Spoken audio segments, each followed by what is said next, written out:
ओम सच्चिदानंद रूपाय विश्वोत्पत्त्यादि Hathaway तापत्रय विनाशाय श्री कृष्णाय वयम नमः। परम पूज्य महाराज श्री सद्गुरुदेव भगवान के श्री चरणों में साष्टांग दंडवत प्रणाम। परम पूज्य श्री महंत जी महाराज, परम पूज्य गुरु जी के श्री चरणों में सादर प्रणाम। समुपस्थित संत वृंद, भक्त वृंद एवं भक्तिमती माताओं, मुझे बताया गया 22 अक्टूबर 2008 के दिन ये इस सत्र का शुभारंभ हुआ और करीब करीब 3 वर्ष 3 महीने आज ये समापन की ओर है। श्रीमद् भागवत महापुराण श्रीधरी टीका सहित ये जो व्याख्या हम लोग इस सत्र में सुन रहे हैं, मेरी दृष्टि से एक ऐतिहासिक घटना है, क्योंकि शायद ही इतना लंबा सत्र कहीं श्रीमद् भागवत को लेकर हुआ हो। परम पूज्य महाराज श्री के प्राण श्रीमद् भागवत और इस पर इस प्रकार का अनुष्ठान होना निश्चित ही है कि परम पूज्य महाराज श्री की प्रसन्नता हम सब लोग प्राप्त कर रहे हैं। हमारे आश्रम के महंत जैसे अभी धूनी देने की बात आई तो हमको हमारा यही भाव है कि जब ऐसे जो कहना चाहिए कि दृढ़ महापुरुष लोग लकड़ी लगाने के लिए हैं, तो हम लोगों को निश्चिंत रहना चाहिए। ये धूनी तो जलती रहेगी और उसका आप देख रहे हैं सामने ही इसका वो जो धूनी है वो निरंतर जलती रहनी चाहिए। तो जो लोग, हालांकि गुरुजी और हमारे महंत जी महाराज का तो इधर की ओर दृष्टि है, पर बाकी लोग सब लोग देख रहे हैं कि श्रीमद् भगवद गीता स्वाध्याय सत्र जो है, तो यद्यपि यहाँ संकेत तो नहीं किया गया है कब ये शुरू होगा, पर जैसे कि गुरुजी से अनुमति मिल चुकी है। परम पूज्य महाराज श्री की 70वीं संन्यास जयंती एकादशी को 3 फरवरी यानी आज 30 है, तो 31 से 1, 2 ये 3 दिन बीच में है और 3 फरवरी को महाराज श्री की कृपा से और श्रीमान जी महाराज के आशीर्वाद से इस सत्र का शुभारंभ हम लोग यहीं 4 बजे शाम को करने की अभिलाषा रखते हैं। और गुरुजी हमें इस ग्रंथ के माध्यम से, अब तक हम भगवान कृष्ण का सुनते रहे श्रीमद् भागवत में, अब स्वयं श्री कृष्ण की वाणी जो है उनका उपदेश 700 श्लोकों का, और उस पर भी श्रीमद् भगवद गीता के ऊपर जो मधुसूदनी टीका है, तो वो तो जैसे आपको पता है ये मनन प्रधान, अपनी परंपरा में श्रवण प्रधान शंकर भाष्य, मनन प्रधान मधुसूदनी और निध्यासन प्रधान शंकरानंदी टीका, इन टीकाओं का बड़ा महत्व है। तो हम लोगों का सौभाग्य है कि गुरुजी ने अपनी स्वीकृति दे दी है और इस ग्रंथ पर हम लोग जो भी उनसे श्रवण करेंगे उस पे अपना मनन और चिंतन चलता रहेगा। श्रीमद् भागवत श्रीधरी टीका जो गुरुजी ने, जिसको हम श्रवण कर रहे हैं, तो इस संदर्भ में मुझे सिर्फ इतना ही कहना है कि परम पूज्य महाराज श्री विशेष रूप से इस बात को मुक्ति स्कंद में मैंने देखा, कुछ ऐसे वाक्य हैं जो कि देखने लायक है, चिंतन करने लायक हैं। वहां एक स्थान पर महाराज श्री कहते हैं कि जो लोग भक्ति की महिमा को कम करके कहते हैं वो स्वयं ज्ञान के पांव पर कुल्हाड़ा मार रहे हैं। परम पूज्य महाराज के शब्दों पर ध्यान दीजिएगा, जो लोग भक्ति की महिमा को कम करके कहते हैं तो वे लोग स्वयं, यानी वो जान नहीं रहे हैं पर वो ज्ञान के पांव पर कुल्हाड़ा मार रहे हैं। आगे के वाक्य में है कि यदि हमारी मन की वृत्ति ईश्वर अभिमुख नहीं होगी तो वह संसार अभिमुख रहेगी। यदि हमारी मन की वृत्ति ईश्वर अभिमुख नहीं रहेगी तो संसार अभिमुख रहेगी। और संसाराभिमुख वृत्ति जो है वो क्या ब्रह्म का चिंतन करेगी, क्या आत्मा का चिंतन करेगी। तो एक बहुत ही महत्वपूर्ण बात जो है, जो कि ये श्रीमद् भागवत का जो ये सत्र है, सचमुच में आप देखें, जहां भी हम लोगों को लगे कि भाई वेदांत सुन रहे हैं पर कुछ निष्ठा अविष्ठा कुछ बन नहीं रही है, तो अवश्य ध्यान देना चाहिए। आप लोगों को आश्चर्य होगा, महंत जी महाराज की साधना का बहुत लोगों को यहाँ पता नहीं है। महाराज श्री ने इनको सबसे पहले जप में लगाया, और जप की साधना इनकी जब तक पूरी नहीं हुई तब तक ये स्वयं कहते हैं कि हमको वेदांत एक अक्षर समझ में नहीं आता था। और आज ये आप उन्हीं महंत जी को देखिए कि इनके जो जब भी ये तत्व पर बोलेंगे तो अच्छे अच्छे लोग नहीं समझ पाते कि ये कहाँ से बोल रहे हैं, क्या बोल रहे हैं। जिन्होंने महाराज श्री का सत्संग किया है वही समझ पाएंगे कि महंत जी महाराज क्या बोल रहे हैं। तो खैर ये बात जो है वो बहुत महत्वपूर्ण है, क्योंकि यतंतो योगिनश्चैनम पश्यन्ति आत्मन्य अवस्थितम यतंतो भी अकृतात्मानो नैनम पश्यन्ति अचेतस। दो बातें बताई, अकृतात्मा और अचेतस। ये प्रयास करने पर भी उस तत्व को, और देखिए कल ही एक श्लोक आया, न शोभते ज्ञान मलम निरंजनम, तो वहां पर भी स्वयं श्रीधर स्वामी कह रहे हैं कि अपरोक्ष पर्यंतम जो है वो इसकी गति ज्ञान की नहीं हो सकती जब तक कि भक्ति नहीं आती। तो महाराज श्री ने स्पष्ट रूप से कहा कि जो ये जो अकृतात्मा है, अकृतात्मा कौन है? बोले जिसने स्थूल शरीर को तो संवारा सजाया, पर सूक्ष्म शरीर अपनी बुद्धि को बिना संवारे बिना अर्पित किए भगवान के, ये है अकृतात्मा। अचेतस, असावधान, बेहोश, जो कि न तो उपदेश माने गुरु का, न शास्त्र को माने, ये अचेतस। तो इस प्रकार के जो लोग हैं वो कितना ही प्रयत्न करे, कितना ही वो अपना वेदांत का चिंतन करे, वो उनको कुछ हाथ नहीं लगता। तो इस दृष्टि से मेरा ये मानना है कि ये बहुत बड़ी उपलब्धि हम लोगों को हुई है।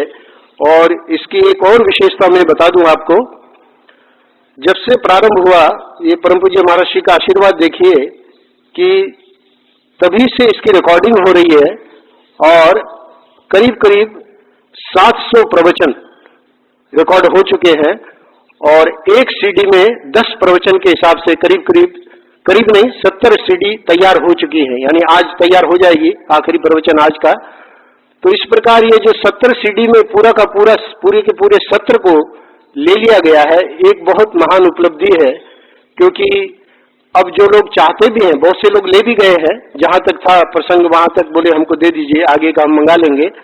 तो इस प्रकार हम लोग बैठ के, और गुरुजी ने जितना परिश्रम किया, जैसे गुरुजी तो बता ही रहे थे कि तो उनके स्वयं के लिए एक मतलब निर्मल छांदोग्य के उपनिषद के शब्दों में उन्हीं के लिए एक बहुत बड़ी उपलब्धि, पर साथ ही साथ जो उनका जो चिंतन और फिर हम लोगों का यहाँ बैठकर श्रवण करना, तो ये रिकॉर्ड हो जाना, ये जो आज की वैज्ञानिक उपलब्धि है, तो उससे जिन लोगों के पास सुविधा है वो लोग इस सीडी को प्राप्त करके और अपने चिंतन करते रहें, क्योंकि यही हमारा कल्याण करेगी। श्रीधरी टीका संप्रदाय में, जैसे आप लोगों को पता है, बहुत ही प्रसिद्ध श्लोक है, व्यासो वेति शुको वेति राजा वेत्ति वानवा श्रीधरम सकलम वेत्ति श्री नृसिंह प्रसादित है। यानी श्रीधरी टीका की इतनी बड़ी परंपरा में महत्ता है कि अद्वैत संप्रदाय वाले हमेशा सोचते हैं कि हम भागवत पुराण में किस दृष्टि से प्रवेश करें। आपको आश्चर्य होगा, जो लोग महाराष्ट्र के जो भागवत महापुराण गीता प्रेस से 2 खंडों में है और जो देखते होंगे, उसका अर्थ अनेक स्थलों पर महाराष्ट्र ने श्रीधर स्वामी का भाव ले लिया है। यानी वहां होना तो चाहिए था श्लोकों का अर्थ, पर वो श्लोकों का अर्थ वहां नहीं है।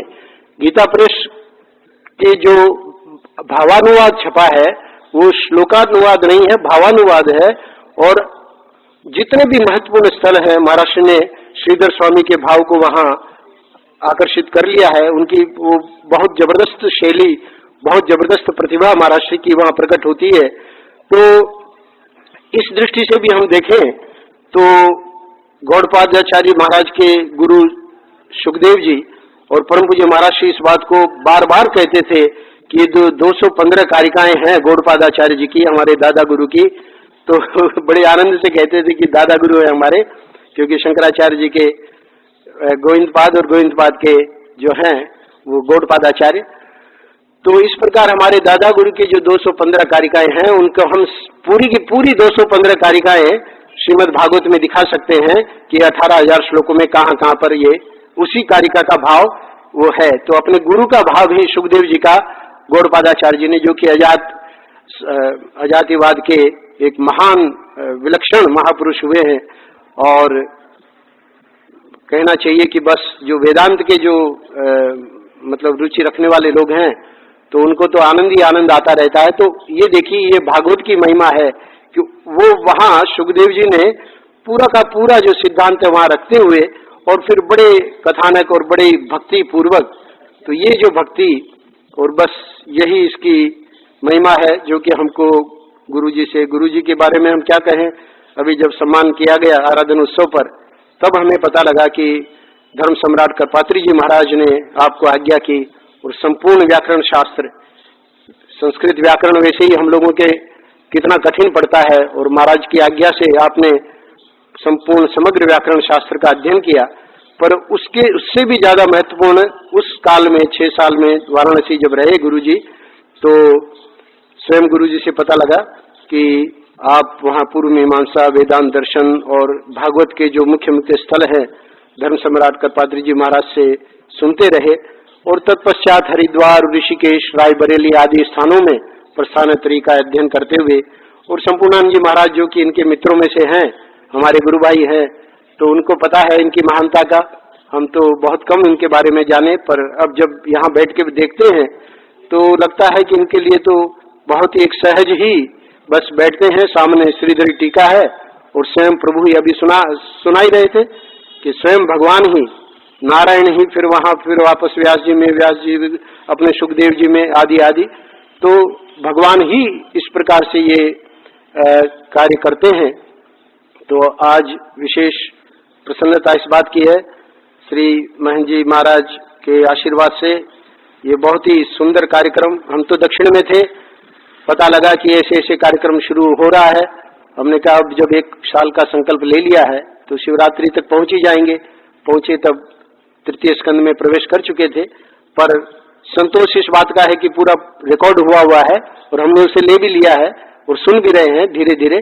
तो इस प्रकार उसको भी जो हमारा निकल गया था तो वो भी हम कर पाएंगे। और तीसरे स्कंद से जब से हमने यहाँ इस सत्र में आना शुरू किया, तब से फिर ऐसा मन नहीं हुआ कि कभी भी इसको छोड़े, क्योंकि वो वस्तु ही ऐसी है, उसमें अपनी महिमा नहीं है, वस्तु की महिमा है। तो इस प्रकार मैं चाहूंगा कि आज जो भी यहाँ बैठे हैं, शिवानंद जी महाराज भी हैं, श्री स्वरूप जी भी हैं, और भी जो अपने भाव प्रकट करना चाहें तो वो लोग अवश्य आवें और कुछ 2 शब्द कहें। शिव स्वरूप जी। बोलिए सच्चिदानंद भगवान की जय। परम पूज्य परम वंदनीय सदगुरुदेव भगवान के चरणों में साष्टांग दंडवत प्रणाम। पूज्य महंत जी महाराज, पूज्य स्वामी गोविंदानंद जी महाराज, पूज्य गुरु जी, सब संतों के चरणों में प्रणाम करते हैं। ये एक प्रांगण ऐसा है, भाव भावेश्वर मंदिर। हमें तो लगा कि साक्षात भाव भावेश्वर ही सुन रहे हैं। यहाँ प्रवेश करते ही, प्रवेश क्या इस मंदिर में नहीं, इस आश्रम में प्रवेश करते ही कुछ परमाणु ऐसे हैं जो बहुत प्रभावित करते हैं। मैं अपना अनुभव बता रहा हूँ। और विरक्त महापुरुष तो हमने बहुत देखे हैं, दर्शन भी किए हैं। स्वामी वामदेव जी आते भी रहते हैं आश्रम में, और हमारे स्वामी गोविंदानंद जी बैठे हैं, यही विरक्त महापुरुष ही हैं। लेकिन ग्रस्त में विरक्त संत हमारे गुरु जी के दर्शन किए हमने। ये कहा नहीं जा सकता, क्योंकि हमारे महाराज जी जब ओंकारेश्वर से आते थे तो इतने प्रभावित होते थे, सबसे पहले आकर के बैठ जाते और प्रश्न लिखते थे, अरे कोई सिद्ध महापुरुष है। पहचानने की भी दृष्टि होनी चाहिए। तो ऐसे गुरु जी से हमने श्रीधरी टीका का श्रवण किया, बहुत आनंद आया। ये भावों का समुद्र जो बार बार कहा करते थे महाराज श्री कि भावों का समुद्र है। हमारे महाराज जी भी कहते थे कर्म धारा, भाव धारा, ज्ञान धारा, तीन ही धाराएं हैं। भाव धारा जिधर बहती है ज्ञान और कर्म धारा उधर ही मुड़ जाती है। भाव को ठुकराया नहीं जा सकता ना। इसलिए आज सारा काम बुद्धि से हो रहा है ना। महाराज जी यही कहते थे, एक व्यक्ति दूसरे को बुद्धि से चलाना चाहता है, हृदय पक्ष ढकता जा रहा है, इसलिए वो प्रेम नहीं आ पाता। जैसे कल महाराज जी कह रहे थे खाने पीने की सुविधा हो जाएगी, सब व्यवस्था हो जाएगी, लेकिन वो भगवान के प्रति जो भाव है, प्रेम, वो नहीं प्रकट होगा। हमारे जगत गुरु जी भी कहते हैं धर्म के नाम पर भी भोग, कीर्तन के नाम पर भी भोग, कथा के नाम पर भी भोग, हर चीज में दृष्टि वही आती है। तो इससे भगवान के प्रति वो भाव नहीं उमड़ता। मैं विशेष क्या करूं, गुरु जी के प्रति हम क्या आभार प्रकट कर, क्या दे सकते हैं हम इनको, कुछ भी नहीं दे पाते हैं। ऐसे विरक्त ग्रस्त में छिपे हुए संत को मैं प्रणाम करता हूँ। श्री राम जय राम जय जय राम, श्री राम जय राम, श्री राम जय जय राम, श्री राम जय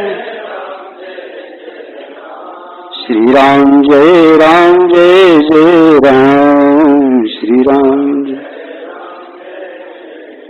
बोलो सद्गुरुदेव भगवान की।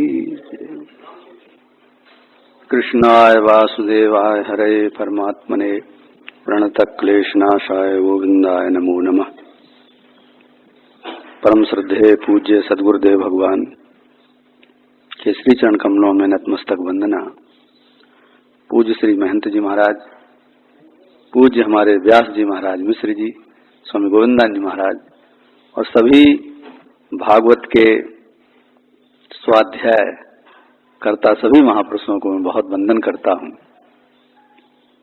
ये सत्र इतना मनोरम विगत 3 वर्षों में पूर्ण हुआ, बहुत ज्ञान, भक्ति और वैराग से भरा हुआ।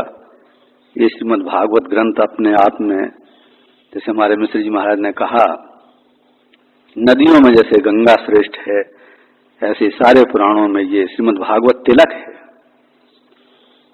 भक्तिर विरक्तिर भगवत प्रबोधा, जिसमें भक्ति, वैराग्य और भगवान का ज्ञान भरा हुआ है। और सबसे बड़ी बात तो यह है कि परंपरा से श्रीमद् भागवत का मिश्र जी महाराज ने स्वाध्याय किया, उसी परंपरा से आप सबको स्वाध्याय कराया। मुझे स्मरण है कि अभी मैं जून में बद्रीनारायण गया तो वहां मैंने देखा कि वातावरण इतना मधुर था, इतनी सात्विकता उस देवभूमि में कि देखते ही मन एकदम शांत, जहां जहां एकदम आनंद में, दर्शन करने में, चिंतन करने में।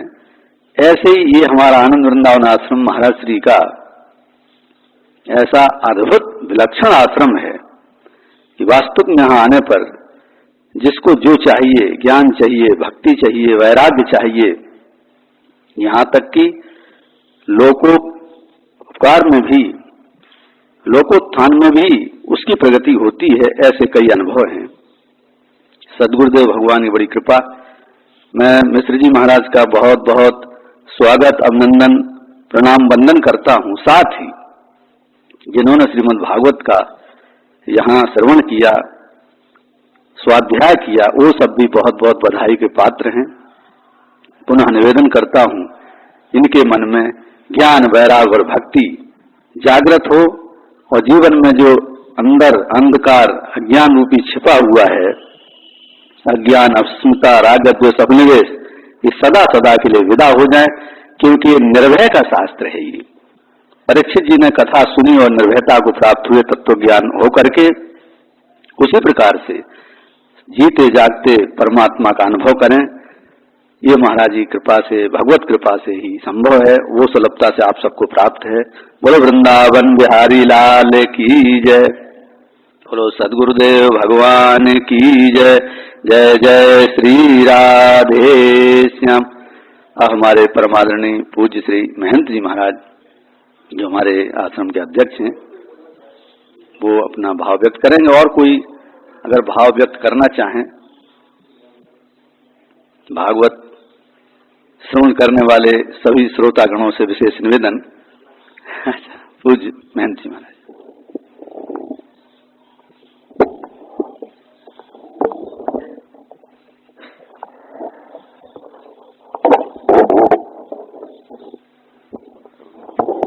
नारायण चालू है। नारायण नारायण नारायण नारायण।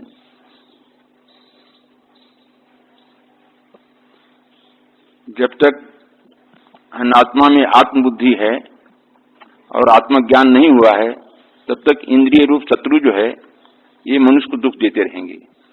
ये सच्ची और पक्की बात है। तो आत्मज्ञान की जो बहुत महिमा गाया वशिष्ठ जी महाराज ने, तो श्री राम ने पूछा कि ये आत्मज्ञान होए कैसे? तो वशिष्ठ जी ने कहा कि सत्संग और सत्शास्त्र चिंतन, इसके दो उपाय है। तो आप लोग सत्शास्त्र चिंतन तो किए ही, तो ये हुआ कि जिसको पापी आदमी जो है सत्संग नहीं जा सकता, उसका क्या उपाय है? तो वशिष्ठ जी महाराज ने कहा कि उसको भगवान का नाम जप करना चाहिए। नाम जप जो है, तुलसी राके कहते ही भागत पाप पहाड़। तो बोले फिर आ जाते होंगे? तो बोले नहीं, उन मकार है ना, वो किवाड़ा बंद कर लेता है। तुलसी राके कहते ही भागत पाप पहाड़, फिर आवन पावत नहीं देत मकार किवाड़। तो इसलिए पाप दूर करने के लिए भगवान के नाम से बढ़ के और कोई, महाभारत में तो आया है भगवान शिव का जो एक नाम लेता है उसके सारे पाप नष्ट हो जाते हैं। तो बोले दूसरा ले लिया तो बोले भगवान शिव उसके ऋणी हो जाते हैं। महाभारत में है। महाराज जी तुम्हारे कहते हैं जिसने महाभारत नहीं पढ़ा उसने कुछ नहीं पढ़ा। अच्छा, अब हमको पंडित जी के बारे में बोलना है। पंडित जी हमारे, जैसा कि भी स्वामी जी ने कहा, हमारे शिव स्वरूप जी ने, ये बिना किसी संप्रदाय के दुराग्रह किए, जहां ज्ञान की बात भागवत थी वहां ज्ञान की चर्चा विशुद्ध रूप से किया। आप कहेंगे आप तो यहाँ बैठते नहीं तो कैसे जानते हैं? मैं बाहर सब सुनता रहता था। और जहां भक्ति की बात थी वहां विशुद्ध भक्ति रूप की चर्चा की। जहां कर्म की धर्म बात थी वहां कर्म चर्चा किया। जहां धर्म की बात थी वहां धर्म चर्चा किया। हमने देखा किसी तरह का कोई सांप्रदायिक दुराग्रह किए बिना निरपेक्ष रूप से सबका निरूपण करते थे। अच्छा, भाषा पंडित जी की इतनी साफ है। हमारे एक शास्त्री आते हैं, हम नाम नहीं लेंगे, भागवत यहाँ पढ़ाते थे आनंद दर्शन में, तो उनकी आधी बात मुंह में रह जाती, आधी बाहर जाती थी। तो हम उनकी निंदा नहीं करते। उनके स्वास्थ्य उनका गले ऐसा था, भगवान की बनावट है, उसमें उनका कोई दोष नहीं। पर हमारे वर्धमान व्यास जी महाराज जो हैं, वो जैसे मोती अलग अलग होते हैं, ऐसे एक एक शब्द ऐसा, जैसे कोई सुंदर लोग टाँक देते हैं, कोई चीज बैठा देते हैं उसको टाँकी से, ऐसे सबके दिमाग में एक एक शब्द ऐसा भरे हैं। ये तो आप लोगों का सौभाग्य है। अच्छा, महाराज जी हमारे जो कहते थे वो सुनाता हूँ थोड़ा। महाराज जी का हमारे कहना है कि संसार में सब पुण्य के काम हैं, लेकिन सत्संग जो है सबसे श्रेष्ठ है, क्योंकि ज्ञान दान है और ज्ञान से ही अविद्या की निवृत्ति होती है। और दुख नाम की चीज परमात्मा ने अपनी सृष्टि में बनाए नहीं। ये महाराज जी का हमारे उद्घोष है कि दुख नाम की चीज परमात्मा की सृष्टि में बनाए है ही नहीं। तो युवा दुख होता क्यों है? तो बोले नासमझी से। तो नासमझी कैसे दूर होगी? सत्संग से। तो पंडित जी महाराज हमारे जो है ना, वो मैं सुनता हूँ बाहर, एक एक शब्द ऐसा बोलते हैं। एक दिन की वाणी मधुरता बहुत है, दूसरे वाक्य इतने साफ सुथरे हैं कि जरा से ऐसा कोई एक शब्द बाहर नहीं जाता श्रोता की। और पंडित जी की बड़ी महान कृपा है जो इतना संतुलन दिए। महाराज जी का हमारे सत्संग सबसे प्यारा विषय था। और हम चाहते हैं कि हमारे स्वामी जी महाराज हैं, स्वामी गोविंदान जी हमारे साध्वी कंचन बहन हैं, इन लोगों की प्रेरणा से और ये काम हुआ है, ऐसा मेरा ख्याल है। और लोगों को होगा इसमें, पर हम दुख मुख्य रूप से तो इन लोगों के रूप में भगवान ही महाराज जी बैठ के ये सब पंडित जी से प्रार्थना करके प्रोग्राम चलाए और आगे वैसे प्रोग्राम चलते रहें, यही पंडित जी से दोनों महापुरुषों से मेरी प्रार्थना है। अब ज्यादा तो हम जानते हैं, आप समय ध्यान रखना चाहिए। अब पंडित जी का पूजन होगा, अब आप लोग विराजिए।